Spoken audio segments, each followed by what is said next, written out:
Good afternoon to all of you. Start करते हैं हमारा first unit Legendre function unit 1। ठीक है, तो लेजेंडर फंक्शन हमने बताया था इसके पहले के लेक्चर में कि आपको ये इक्वेशन होता है 1 - x² y double dash -2x y dash plus n into N plus 1 of y equal to 0, जहाँ पे y की वैल्यू जो है वो हम दो पॉलिनोमियल इक्वेशन के थ्रू देते हैं। क्यों? क्योंकि एक सेकेंड ऑर्डर इक्वेंशियल इक्वेशन है, इसलिए इसका सोल्यूशन जो है वो दो पॉलिनोमियल के थ्रू मिलेगी। ठीक है, अब इसमें जो फर्स्ट पॉलिनोमियल है वो Pn ऑफ x होता है, जिसे हम Legender function of first kind होता है, और ये जो वैल्यू है उसकी स्टैंडर्ड वैल्यू है, ये आपको लर्न करनी है। ठीक है, और इसका जो सेकेंड जो सोल्यूशन होता है उसे हम Legender function of second kind कहते हैं, और ये जो वैल्यू है उसकी स्टैंडर्ड वैल्यू है। ठीक है, तो अब आपका पेपर में जो मोस्टली क्वेश्चन पूछे जाते हैं वो लेजेंडर फंक्शन के ऊपर पूछे जाते हैं, तो आपको ये फॉर्मूला बहुत अच्छे से लर्न करना है। ठीक है, जैसे इस पे फर्स्ट क्वेश्चन पूछा था, show that all the roots of Pn of x are distinct. तो हम क्या करेंगे, ये प्रूव करने के लिए हम लोग कॉन्ट्ररी अज्यूम करेंगे। ठीक है, assume that the root of Pn of x are not distinct. हमने ऐसा लिखा कि वो डिस्टिंक्ट नहीं है, इसका मतलब क्या हुआ कि एटलीस्ट दो रूट जो है वो इक्वल है, और वो दो रूट इक्वल रूट को हम नाम देंगे अल्फा और अल्फा, क्योंकि ये दोनों सेम है। इसलिए Pn ऑफ अल्फा जब आप पुट करोगे लेजेंडर इक्वेशन में तो वैल्यू आपको 0 मिलेगी। जब आप एक बार डिफरेंशिएट करने के बाद भी जब अल्फा पुट करोगे तो भी वैल्यू 0 मिलेगी। क्यों? क्योंकि अल्फा जो है वो दो रूट है, ठीक है, और दोनों के दोनों इक्वल रूट है सेम इक्वेशन के। हमारा जो Pn है ना उसके n रूट से आते हैं, क्योंकि ये equation in terms of n variable है, इसलिए इसके n रूट्स आते हैं। हमने क्या माना कि उसके दो रूट्स इक्वल है, दो रूट्स इक्वल है, इसलिए Pn of alpha equal to 0 है, Pn dash of alpha equal to 0 है। ठीक है, अब Pn ऑफ x सेटिस्फाई करता है लीजेंडर इक्वेशन को। हमारा लीजेंडर इक्वेशन कौन सा है? हमारा लीजेंडर इक्वेशन ये है।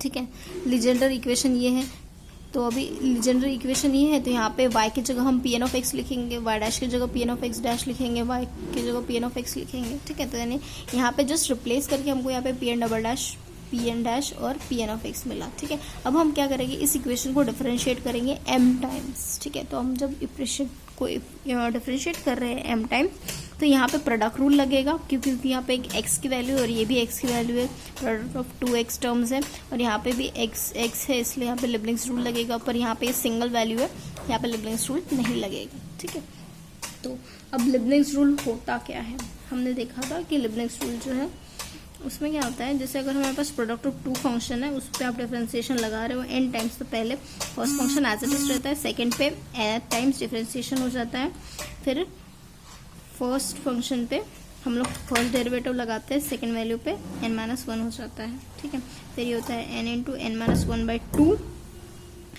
फर्स्ट फंक्शन पे सेकेंड दो बार डिफरेंशिएशन लगता है, थर्ड पे जो है वो दो बार डिफरेंशिएशन कम हो जाता है। इस तरीके से ये कंटिन्यू होते चलता जाता है। ठीक है, तो हम लोग यहाँ पे हम लोग इस इक्वेशन पे अपना लिबनिट्ज रूल अप्लाई कर रहे हैं। ठीक है, तो पहले यहाँ पे ये हमारा फर्स्ट टर्म है और ये हमारा सेकेंड टर्म है, तो हम क्या करेंगे, first term as it is लिख दिया। ठीक है, अब ये m टाइम्स डिफरेंशिएट कर रहे हैं, तो यहाँ पे क्या होगा, ddx m Pn double dash of x। ठीक है, first term as it is लिखा हमने, प्लस अब इसका डिफरेंशिएट करो तो क्या आएगा, -2x आएगा, और m एज इट इज आएगा, फिर ये m-1 से रिड्यूस होगा, और ये Pn double dash of x रहेगा। ठीक है, प्लस फिर से इसका डिफरेंशिएशन करो, ये आएगा m इंटू m-1/2 फैक्टोरियल आता है। इसका डिफरेंशिएट करो, इसका डिफरेंशिएट करोगे तो क्या आएगा, x का डिफरेंशिएशन 1 आएगा। ठीक है, और ये रिड्यूस होगा m-2 से, dx m-2 Pn double dash of x। ये हमारा फर्स्ट टर्म का डिफरेंशिएशन हो गया। ठीक है, नेक्स्ट हम क्या कर रहे हैं, सेकेंड टर्म का डिफरेंशिएशन कर रहे हैं। सेकेंड टर्म यानी इसका डिफरेंशिएशन कर रहे हैं, -2 कॉमन निकालो, x of Pn dash of x है, तो यहाँ पर first term as it is आएगी। अब आप सेकेंड टर्म का डिफरेंशिएशन कर रहे हो m टाइम्स। ठीक है, ये आएगा Pn of x plus m आएगा, इसका डिफरेंशिएशन करोगे तो 1 आ रहा है, dm-1 dx m-1, यहाँ पे आएगा Pn डैश ऑफ x, यहाँ पे डैश था, प्लस n इंटू n+1 जो है वो कांस्टेंट रहेगा, ये Pn ऑफ x का वैल्यू आएगा। डिफरेंशिएशन आप कर रहे हो m टाइम्स। ठीक है, ये Pn of x equal to 0। ठीक है, अब आप क्या करोगे, अब आप यहाँ पे m की जगह वैल्यू आप पुट करो अल्फा, सॉरी 0, तो अगर आप m की जगह 0 पुट करते हो तो ये इक्वेशन आपका 0 हो जाता है, ये भी इक्वेशन आपका 0 हो जाता है, ये भी इक्वेशन 0 हो जाता है। यानी जितने भी हमारे m वाले टर्म्स है उसका वैल्यू जो है वो 0 हो जाएगा। ये टू द पावर 0 हो गया, dx टू द पावर 0, ये वैल्यू टोटल 1 हो जाएगी। pn double dash of x, ये 0, यहाँ पे -2 बचा, x बचा, ये वैल्यू जो है वो pn डैश ऑफ x हो गया, ये वैल्यू 0 हो गई, plus n into n plus 1 बचा, ये वैल्यू 1 हो गई, pn of x is equal to 0। ठीक है, अब आप क्या करोगे, अब क्या कर रहे हो, put x is equal to alpha. अब आपने x की जगह अल्फा पुट किया तो ये वैल्यू रिड्यूस होगी 1 minus alpha square pn double dash of alpha minus 2x, x की जगह अल्फा लिखना है, pn dash of alpha plus n into n plus 1 of pn of alpha. ठीक है, अभी यहाँ पे इसके पहले हम लोगों ने इक्वेशन में देखा था, इक्वेशन 1 में कि pn ऑफ अल्फा और pn dash of alpha equal to 0 होता है। ये हमारा इक्वेशन 1 था। दैट मीन्स कि यहाँ से ये दोनों वैल्यूज जो है वो क्या हो जाएगी, 0 हो जाएगी। हमारे पास क्या बचेगा, 1 minus alpha square pn double dash of alpha equal to 0, पर pn double dash of alpha equal to 0 मिला। ठीक है, क्यों, क्योंकि 1 माइनस अल्फा स्क्वायर जो है वो खुद नॉट इक्वल टू 0 है। ठीक है, अभी नेक्स्ट हम लेंगे लेट m की वैल्यू अब आप 1 रखो इन इक्वेशन 2। ठीक है, हमारा इक्वेशन 2 कौन सा था, ये देखो, ये इसे हम इक्वेशन 2 नाम देते हैं, सो दैट हम m की वैल्यू पुट कर सकें। अब m की वैल्यू आप जब पुट करते हो 1, तो ये होगा 1 माइनस एक्स स्क्वायर। ठीक है, ये आएगा 3dx to the power m as it is रहेगा pn double dash of x। ठीक है,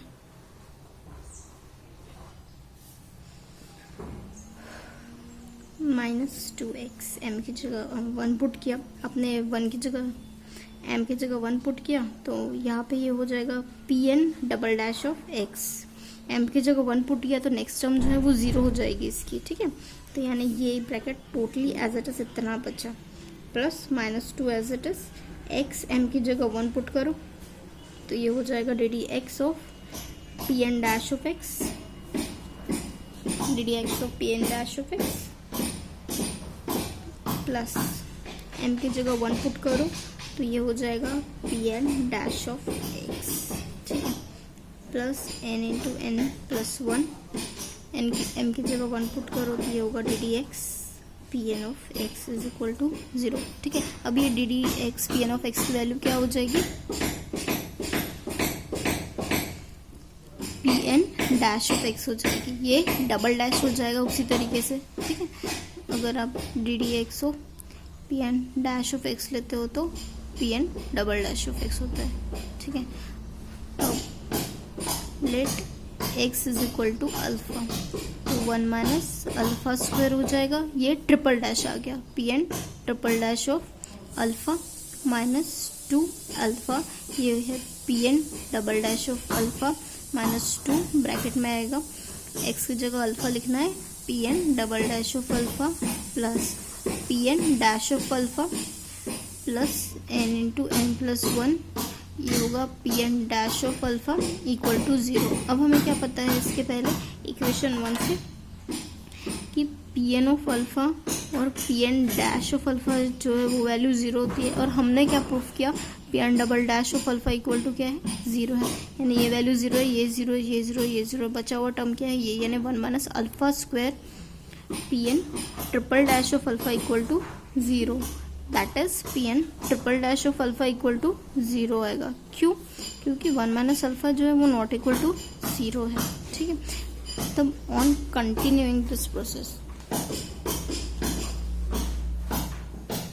अगर हम ये प्रोसेस कंटिन्यू करते रहे तो हमें क्या मिलेगा कि आप इसका 4th टर्म भी लेते हो तो भी वैल्यू 0 आ रही है, सेम आप इसका nth टर्म भी लेते हो तो भी वैल्यू क्या आ रही है, 0 आ रही है। ठीक है, अब इस तरीके से वैल्यू 0 आ रही है। अब हम क्या करेंगे, अब हम इसे इक्वेशन 3 नाम देंगे। ठीक है, तो नाउ अब हम हमारा पॉलिनोमियल लिखते हैं। हमारा पी एन ऑफ एक्स क्या था? हमारा पी एन ऑफ एक्स था 1 × 3 सो ऑन, यहाँ पे 2n-1 ये वैल्यू स्टैंडर्ड थी हमारे लेजेंडर पॉलिनोमियल की, into X to the power n minus n into n-1 X to the power n-2 upon 2n-1। ठीक है, इस तरीके से ये वैल्यू थी। अब हम क्या करेंगे, इसको डिफरेंशिएट करेंगे n टाइम्स। ठीक है, आप इसको डिफरेंशिएट कर रहे हो n टाइम्स। तो सबसे पहले एक चीज़ कि डी डी एक्स अगर आप निकालते हो किसी टर्म का, सपोज इसका निकाल रहे हो, तो ये क्या होगा,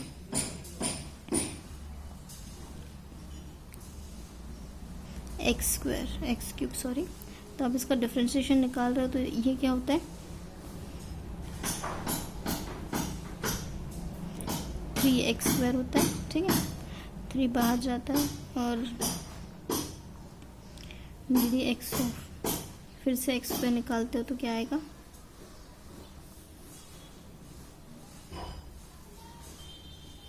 2x आ रहा है।